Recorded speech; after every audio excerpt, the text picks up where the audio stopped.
Hello friends, ओम श्री गणेशाय नमः। ओम नमः शिवाय। आप सभी का स्वागत है आपके अपनी यूट्यूब चैनल पर। फ्रेंड्स, आज हम आपको इस वीडियो में बताने जा रहे हैं भाद्रपद मास की मासिक शिवरात्रि की पौराणिक व्रत कथा, पूजा विधि, शुभ मुहूर्त, महत्व, नियम और उपायों के बारे में। फ्रेंड्स, वीडियो शुरू करने से पहले आपसे रिक्वेस्ट है, अगर आप हमारे चैनल पर नए हैं और आपने अभी तक चैनल को सब्सक्राइब नहीं किया है तो प्लीज़ सब्सक्राइब कीजिएगा चैनल को, साथ ही प्रेस कीजिएगा बेल आइकन को, जिससे नए वीडियो से रिलेटेड नोटिफिकेशन आपको तुरंत प्राप्त हो सके। और वीडियो पसंद आने पर वीडियो को लाइक और शेयर जरूर कीजिएगा ताकि सभी भक्तों को इस वीडियो का लाभ प्राप्त हो सके।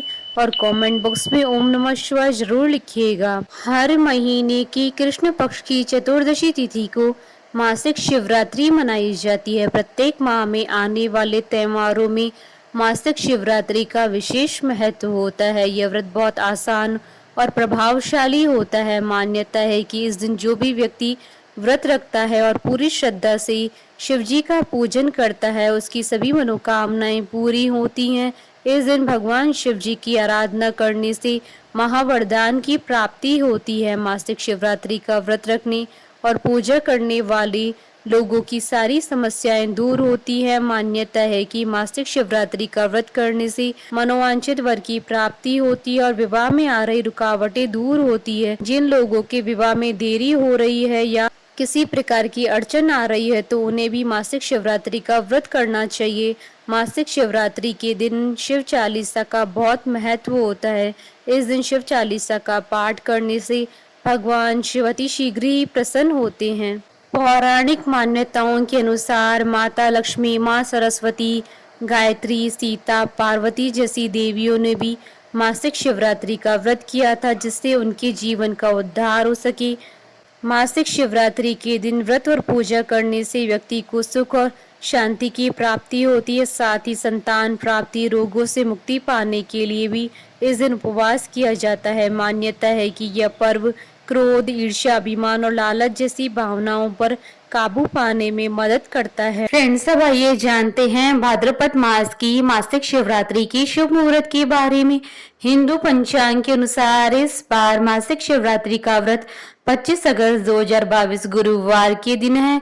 भाद्रपद कृष्ण चतुर्दशी तिथि प्रारंभ होगी 25 अगस्त 2022 को सुबह 10:37 पर और भाद्रपद कृष्ण चतुर्दशी तिथि का समापन होगा 26 अगस्त 2022 को दोपहर 12:23 पर। निशिता काल पूजन का समय रहेगा रात्रि 12:07 से रात्रि 12:51 तक। कुल अवधि 45 मिनट है। फ्रेंड्स, अब आइए जानते हैं मासिक शिवरात्रि की पूजन विधि के बारे में। सुबह जल्दी उठें और नित्य कर्म के बाद स्नान करें। अब घर के मंदिर में दीप जलाएं। सबसे पहले भगवान गणेश जी की पूजा करें। अगर आपके घर में शिवलिंग है तो शिवलिंग का गंगा जल से अभिषेक करें। गंगा जल नहीं होने पर आप साफ पानी से भी भोले बाबा का अभिषेक कर सकते हैं। जिनके घर में शिवलिंग नहीं होते हैं वे भोले बाबा का ध्यान करें या शिव मंदिर में जाकर शिवलिंग का अभिषेक करें। भगवान शिव जी की आरती करें। भगवान शिव जी के साथ माता पार्वती की भी आरती करें। इस दिन अपनी इच्छा अनुसार भगवान शंकर को भोग लगाएं। भोग में कुछ मीठा जरूर शामिल करें। फ्रेंड्स, अब आइए जानते हैं मासिक शिवरात्रि के नियमों के बारे में। मासिक शिवरात्रि के दिन कुछ विशेष नियमों का पालन करना चाहिए। इस दिन अपनी इंद्रियों पर नियंत्रण रखना चाहिए। ब्रह्मचर्य का पालन करना चाहिए। मन में किसी के प्रति गलत विचार नहीं लाने चाहिए। किसी को अपशब्द नहीं कहने चाहिए। मांस मदिरा का सेवन नहीं करना चाहिए। असत्य नहीं बोलना चाहिए। क्रोध नहीं करना चाहिए। फ्रेंड्स, अब आइए जानते हैं मासिक शिवरात्रि पर किए जाने वाले उपायों के बारे में। मान्यताओं के अनुसार मासिक शिवरात्रि बेहद शुभ तिथि मानी जाती है। इस दिन भगवान शिव तथा शक्ति की उपासना तो होती ही है, मगर आर्थिक संकट को दूर करने के लिए भी इस दिन उपाय किए जाते हैं।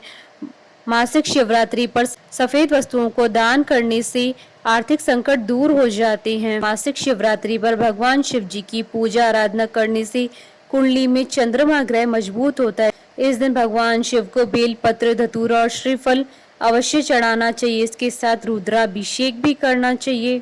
मासिक शिवरात्रि के दिन शिवलिंग का गंगा जल से अभिषेक करें। आंकड़े का फूल रात्रि की दूसरे पहर में शिवलिंग पर चढ़ाएं। ऐसा करने से घर में समृद्धि और कैरियर में सफलता प्राप्त होती है। फ्रेंड्स, अब आइए प्रारंभ करें मासिक शिवरात्रि की पौराणिक व्रत कथा। पौराणिक कथा के अनुसार पूर्व काल में चित्रभानु नाम का एक शिकारी था। जानवरों की हत्या करके वह अपने परिवार को पालता था। वह एक साहूकार का कर्जदार था, लेकिन उसका ऋण समय पर न चुका सका। क्रोधित साहूकार ने शिकारी को शिवमठ में बंदी बना लिया। संयोग से उस दिन मासिक शिवरात्रि थी। शिकारी ध्यान मग्न होकर शिव संबंधी धार्मिक बातें सुनता रहा। चतुर्दशी को उसने शिवरात्रि व्रत की कथा भी सुनी। शाम होते ही साहूकार ने उसे अपने पास बुलाया और ऋण चुकाने के विषय में बात की। शिकारी अगले दिन सारा ऋण लौटा देने का वचन देकर बंधन से छूट गया। अपनी दिनचर्या की भांति वह जंगल में शिकार के लिए निकला, लेकिन दिन भर बंदी गृह में रहने के कारण भूख प्यास से व्याकुल था। शिकार खोजता हुआ वह बहुत दूर निकल गया। जब अंधकार हो गया तो उसने विचार किया कि रात जंगल में ही बितानी पड़ेगी। वह एक तालाब के किनारे एक बेल के पेड़ पर चढ़कर बैठ गया और रात बीतने का इंतजार करने लगा। बिल वृक्ष के नीचे शिवलिंग था, जो बिल वृक्षों से ढका हुआ था। शिकारी को उसका पता न था। पड़ाव बनाते समय उसने जो टहनियां तोड़ी वह संयोग से शिवलिंग पर गिरती चली गई। इस प्रकार दिन भर भूखे प्यासे शिकारी का व्रत भी हो गया और शिवलिंग पर बिलपत्र भी चढ़ गए। एक पहर रात्रि बीत जाने पर एक गर्भिणी हिरनी तालाब पर पानी पीने पहुंची। शिकारी ने धनुष पर तीर चढ़ाकर ज्यों ही प्रत्यंचा खींची। हिरनी बोली, मैं गर्भिणी हूँ, शीघ्र ही प्रसव करूंगी। तुम एक साथ दो जीवों की हत्या करोगे, जो कि ठीक नहीं है। मैं बच्चे को जन्म देकर शीघ्र ही तुम्हारे समक्ष प्रस्तुत हो जाऊंगी, तब मार लेना। शिकारी ने प्रत्यंचा ढीली कर दी और हिरनी जंगली झाड़ियों में लुप्त हो गई। प्रत्यंचा चढ़ाने था। ढीली करते वक्त कुछ बिलपत्र अनायास ही टूटकर शिवलिंग पर गिर गए। इस प्रकार उससे अनजाने में प्रथम पैर का पूजन भी संपन्न हो गया। कुछ ही देर बाद एक और हिरनी उधर से निकली। शिकारी की प्रसन्नता का ठिकाना न रहा। समीप आने पर उसने धनुष पर बाण चढ़ाया। तब उसे देख हिरनी ने विनम्रता पूर्वक निवेदन किया, हे शिकारी, मैं थोड़ी देर पहले ऋतु से निवृत्त हुई हूँ, कामातुर विहरणी हूँ, अपनी प्रिय की खोज में भटक रही हूँ। मैं अपनी पति से मिलकर शीघ्र ही तुम्हारे पास आ जाऊंगी। शिकारी ने उसे भी जाने दिया। 2 बार शिकार को खोकर उसका माथा ठनका। वह चिंता में पड़ गया। रात्रि का आखिरी पहर भी बीत रहा था। इस बार भी धनुष से लगकर कुछ बेल पत्र शिवलिंग पर जा गिरे तथा दूसरे पैर की पूजा भी संपन्न हो गई। तभी एक अन्य हिरनी अपने बच्चों के साथ उधर से निकली। शिकारी के लिए यह स्वर्णिम अवसर था।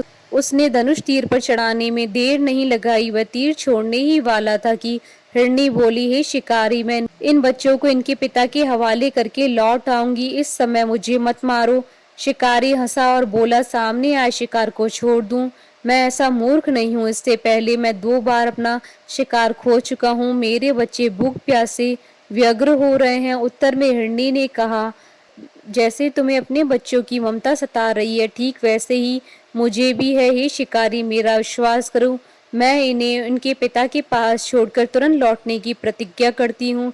हिरनी का दुख भरा स्वर सुनकर शिकारी को उस पर दया आ गई और उसने उस मृगी को भी जाने दिया। शिकार के अभाव से तथा भूख प्यास से व्याकुल शिकारी अनजाने में ही बेल वृक्ष पर बैठा बेल पत्र तोड़ तोड़ कर नीचे फेंकता जा रहा था। पांव फटने को हो गई तो एक हष्ट पुष्ट मृग भी उसी रास्ते पर आया। शिकारी ने सोच लिया कि इसका वह शिकार अवश्य करेगा। शिकारी की तनी प्रत्यंचा को देखकर मृग विनीत स्वर में बोला, हे शिकारी, यदि तुमने मुझसे पूर्व आने वाली 3 मृगियों तथा छोटे छोटे बच्चों को मार डाला है तो मुझे भी मारने में विलंब न करो, ताकि मुझे उनके वियोग में एक क्षण भी दुख न सहना पड़े। मैं उन हिरनियों का पति हूँ। यदि तुमने उन्हें जीवन दान दिया है तो मुझे भी कुछ क्षण का जीवन देने की कृपा करो। मैं उनसे मिलकर तुम्हारे समक्ष उपस्थित हो जाऊंगा। मृग की बात सुनते ही शिकारी के सामने पूरी रात का घटनाक्रम घूम आया। उसने सारी कथा मृग को सुना दी। तब मृग ने कहा, मेरी तीनों पत्नियां जिस प्रकार प्रतिज्ञाबद्ध होकर गई हैं, मेरी मृत्यु से अपने धर्म का पालन नहीं कर पाएंगी। अतः जैसे तुमने उन्हें विश्वास पात्र मानकर छोड़ा है, वैसे ही मुझे भी जाने दो। मैं उन सबके साथ तुम्हारे सामने शीघ्र ही उपस्थित होता हूँ। शिकारी ने उसे भी जाने दिया। इस प्रकार सुबह हो आई। उपवास, रात्रि जागरण तथा शिवलिंग पर बेलपत्र चढ़ने से अनजाने में ही शिवरात्रि की पूजा पूर्ण हो गई, पर अनजाने में की हुई पूजा का परिणाम भी उसे तत्काल मिला। शिकारी का हिंसक हृदय निर्मल हो गया, उसमें भगवत शक्ति का वास हो गया। थोड़ी ही देर बाद वह मृग सपरिवार शिकारी के सामने उपस्थित हो गया ताकि वह उनका शिकार कर सके। किंतु जंगली पशुओं की ऐसी सत्यता, सात्विकता एवं सामूहिक प्रेम भावना देखकर शिकारी को बड़ी ग्लानि हुई। उसने मृग परिवार को जीवन दान दे दिया। अनजाने में ही शिवरात्रि व्रत के पालन करने पर भी शिकारी को मोक्ष की प्राप्ति हुई। जब मृत्यु काल में यमदूत उसके जीव को लेने आए तो शिवगणों ने उसे वापस भेज दिया तथा शिकारी को शिवलोक ले गए। शिवजी की कृपा से ही अपने इस जन्म में राजा चित्रभानु अपने पिछले जन्म को याद रख पाए तथा महाशिवरात्रि के महत्व को जानकर उसका अगले जन्म में भी पालन कर पाए। बोलिए भगवान शंकर की जय। हमारे साथ इस वीडियो में अंत तक बने रहने के लिए आपका धन्यवाद।